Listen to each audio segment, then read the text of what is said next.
Hello again everybody, welcome back to Will Does Magic. My name is Will. I hope you're all having a magical day. Now, today I thought I'll show you a trick that I saw pretty recently online on YouTube. I believe it was MLT Card Tricks, if that's what their name is.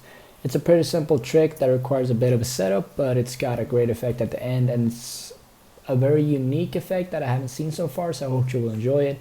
If you do, please leave a like on the video, comment on what you guys want to see next, and subscribe to the channel if you're new. But without further ado, let's get into the performance of this trick.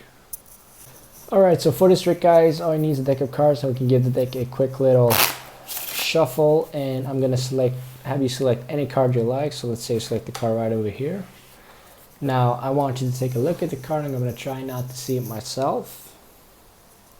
You got it? They're going to place the card back on top of the deck and give the deck a quick cut like that. Now we can even give the deck a couple more cuts if we want to, but the point is that your card is lost in the deck. Now I'm going to take a look at the cards myself, and I'm going to outjog 5 cards. Alright, now you're not going to see which cards I outjog, but they're going to help me perform this little reveal later on. So let's pick that one, that one, that one, and those two.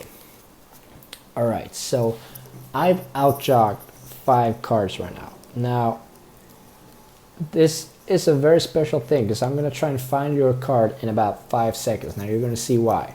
So you still remember your card? It was not one of these two, right? Good. Alright, so 5 seconds to try and find your card. You ready? Alright, we start with a 5. 5, 4, 3, 2, 1. Now hopefully that 10 of spades was your selected card. But that was the trick guys, I hope you enjoyed it. Now let's get into the tutorial of this trick.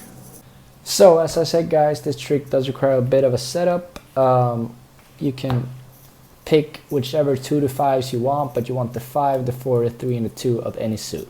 Now I use the clubs, you can use diamond, heart, spades, it doesn't matter, but you want to put these 4 cards on top of the deck, so the 2 is on the top and then going down. Now you can start the trick off by having the deck shuffle if you want to. Now that was a terrible riffle shuffle, but just make sure that you keep all those 4 cards at the top. Now you want to have the spectator select any card besides these 4 top ones. So the way I do it usually is I just spread the cards out, and I kind of take a chunk of cards, 4, 5, 6 cards maybe at the top of the deck, and just kind of slide them over straight away, and then you spread the rest of the cards. Now if you put pressure on these ones and you keep your thumb over it, psychologically they won't pick those cards. It's just a minor thing, but if you want to learn that, you can put your thumb over it and kind of spread the other cards. They'll look a lot more pickable for the audience. So let's say they pick the card right there. Now you show them the card, in this case 9 of hearts, you let them put it back on top, and then you're going to cut the deck somewhere in half. It doesn't really matter, but you want to make sure that that cut is as clean as possible so that they still see that their card is in the deck. Now you're going to tell me that you're going to outjog 5 cards. Now you want to pull the deck away, and preferably you want to kind of hide the deck, not in total blindness from the audience, but what you're going to do is, if we spread the cards right now, you're going to see that these 4 cards are going to be on top of their selected card. Now the way you outjog this is you're going to go through the deck and you're going to outjog the 5, keep the second card. You're going to outjog the 3, keep the second card. Outjog their selected card, keep the next one, outjog, next one, outjog. So now you got 5 cards that are outjogged at the top. Now you want to set these up so that they are outjogged from the deck, and you want to try and keep it as square as possible. Now I know it's hard doing this in public if you're doing that, but try and keep it as straight as possible because it will make the trick easier.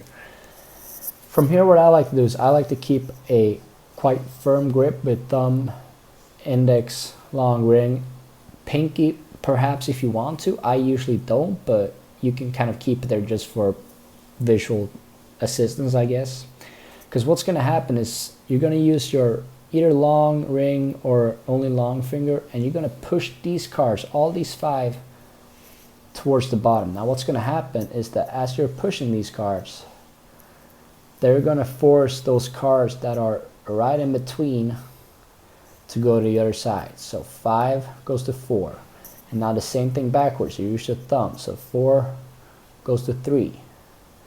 Now the same thing back again. 3 goes to 2, and last time 2 pushes that one up. Now this is a pretty cool effect because it looks like the card's just going 4, 5, 3, 2, and then there's like a card.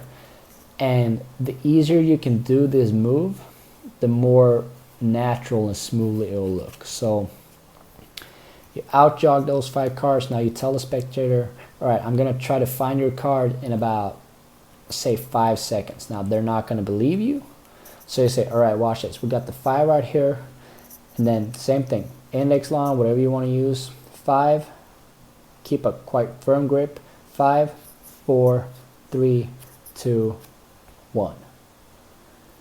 Now you're gonna have to practice this a bit, kind of feel how much you're gonna push, how hard you're gonna pinch the deck, what tempo you want to push the cards back and forth, because what can happen is that if you're going too slow as you're pushing these cards back and forth, they might get kind of stuck because you're pinching them too long. I know it doesn't make sense for the ears, but if you practice doing it slower, you'll kind of realize that cards will start sticking out and it won't look as great. So you want to kind of have a tempo at it so that it actually goes pretty quick. And if you can do it quicker and kind of have the audience really see the 5 seconds, it'll look awesome. Like, there's no doubt about it. So same thing, out jogged, get a feel for it. Now you can see how these cards are kind of stuck too high compared to the rest of the deck. You want to make sure that those are all squared up, and then these 5 cards are all squared up. That's why I keep telling you, you got to square those cards up from the start, because it makes it a whole lot easier. So right from here, you got the 5, 4, 3, 2, 1. Now see, even I mess it up, and it's kind of hard. That's why you got to practice it so much, but you get the whole idea. And then you'll reveal their card and they'll be all surprised. Now that's the trick, guys. I hope you enjoyed it. If you did, leave a like on the video, comment on what you guys want to see next. If you want to see coin tricks, rubber band tricks, mentalism, any more reveals of any sort, just shoot me a comment and I'll try and answer it and see what I can come up with. But without further ado, I hope you all be having a magical Monday, and I'll see you next time. Bye.